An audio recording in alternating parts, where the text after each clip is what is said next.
गिबियावनो नोंथांमोनखौ आंनि चेनेलाव बयखौबो बरायनानै लानाय जाबाय। नोंथांमोना सानफ्रोमबोनि खौरां मोननो थाखाय आंनि एसबि रादाब इउटिउब चेनेलखौ साबस्क्राइब खालामनानै लादो। लोगोसे खौरांखौ मोजां मोनोब्ला लाइक, कमेन्ट आरो शेयार खालामनानै होदो।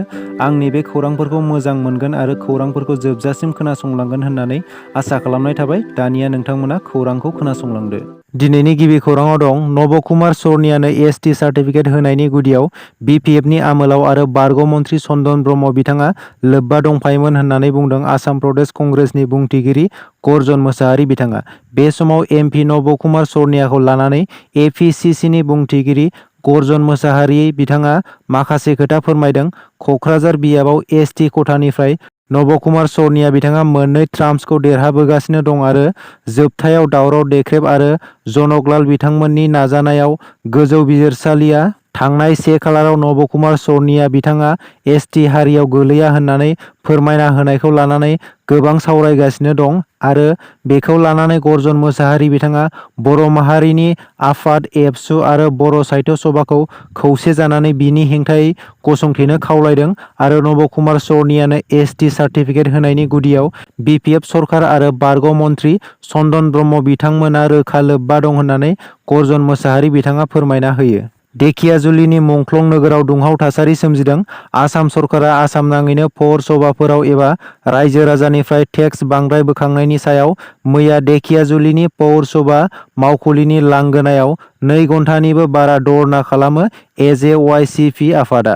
क'क्राझाराव दुंहाव थासारि बर' रावजों बेनार पस्टार लिरैनि हेंथायै एबसुआ गोख्रों खुद्रिसारनाय दिन्थिफुंनायनि उनाव एबिएमएसइउ आरो गरिया मरिया देसिय' जातीय परिषद आफादा गोख्रों बिजाथाइ फोरमायदों। एबिएमएसइउनि सोद्रोमाया बुंदों दि क'क्राझार ओनसोलाव गोबां राव हारिमुफोरनि जातिफोर दं आरो गासै सुबुङानो इंराजि, असमिया आरो बर' रावजों बेनार पस्टारफोरखौ लिरोबा फरायनो रोङा एबा सिनायनो हाया। बेनिखायनो गासैबो हारिनि सुबुंफोरनि थाखाय मोजां जानाय बायदि बर', इंराजि, असमिया आरो हिन्दी रावनि बेनार पस्टारफोरखौ सरखारि आरो सरखारि नङि फसंथानफोराव लिरनांगौ होननानै एबिएमएसइउआ आसाम सरकारनिसिम दाबि खालामदों। फिन खेबसेबाव आसाम स्टेट आउटसर्स वर्कार्स इउनियनआ साख्रि रेगुलार खालामनांगौनि दाबि लाना मैया आसाम नाङैनो एपिडिसिएल साब डिभिजन मावख'फोराव 24 घन्टा धरना होबावदों। सिगाङावबो बेबादिनो आउटसर्स वर्कार्सफोरा धरनानि हाबाफारि लाखांबायमोन। नाथाय जेबो मोजां फिथाइ मोनैलाय फिन खेब बे धरनानि हाबाफारिखौ लानाय जादों होनना फोरमायना होदों। साख्रि रेगुलार खालामना होगोन होननानै नाथाय दासिमबो जेबो खामानि आवगायाखै। पावार मिनिस्टार आरो आसामनि सिएम बिथांमोनखौबो लोगो हमबाय नाथाय दिनैसिमबो साख्रिनि जेबो मावफुंथाय गैया। बेनिखायनो खुद्रिसारदों आउटसर्स वर्कार्सफोरा। केएलअनि मुं लानानै रां दाबिनायखौ खौरांगिरिया हाग्रामा महिलारि बिथांनाव सोंथि खालामनायाव महिलारि बिथाङा बुङोदि सिगां बिपिएफ सरकार थानाय समाव बेबादि जाथाय जायामोन। नाथाय दायो बिटिआर सरकार एबा प्रमद बर'नि सरकार सालायनायाव गोबां जाथायफोर जानायखौ नुगासिनो होननानै हाग्रामा महिलारि बिथाङा बुङो। लोगोसेनो बिपिएफ हान्जाखौ गोख्रों खालामनो हान्जा सुरनाय आरो सुबुं सांग्रांथि लाबोनानै बिटिसि ओनसोलखौ गोजोनै लाखिनो थाखाय फैगौ बिसायख'थियाव बिपिएफ हान्जाखौ देरहाहोनो रायजो राजाखौ खावलायो। क'क्राझार जिल्लानि सालाकाथि पुलिस आउटपस्टनि सिङाव थानाय नयासारा 4थि खोन्दोआव सोमजिदों मोनसे गिख्रंथाव जाथाय। थांनाय 12 मार्चआव प्रकाश बर्मनआ बिमाय खगेन बर्मनखौ बुथारना मोसौ गलियाव फबना दोननाय जाथाया सोराङाव फैदों। जाथायनि गुबै दायनिगिरि प्रकाश बर्मनआ थांनाय 12 मार्चनिफ्राय खारखुमानानै दङमोन। मैया सालाकाथि पुलिसआ गुवाहाटीनि बेलतलानिफ्राय हमना गासै जाथाया सोराङाव फैयो। ओनसोलनि रायजो राजाफोरा जाथायनि गुबै दायनिगिरिखौ फासिनि साजा होनांगौ होनना गोख्रों दाबि दैखांदों। सेबाजों खुंजानाय मेट्रिक आनजादनि सोंथि बिलाइ गोसारनाया रायजोआव गोबां दुंहाव थासारि लाबोदों। बेबादिनो थांनाय सानाव जग्राफि आयदानि सोंथि बिलाइ लिक खालामग्रा मासुम आलीखौ जोबथेसालियाव दैथायहरनाय जाबाय होननानै मिथिनो मोन्दों।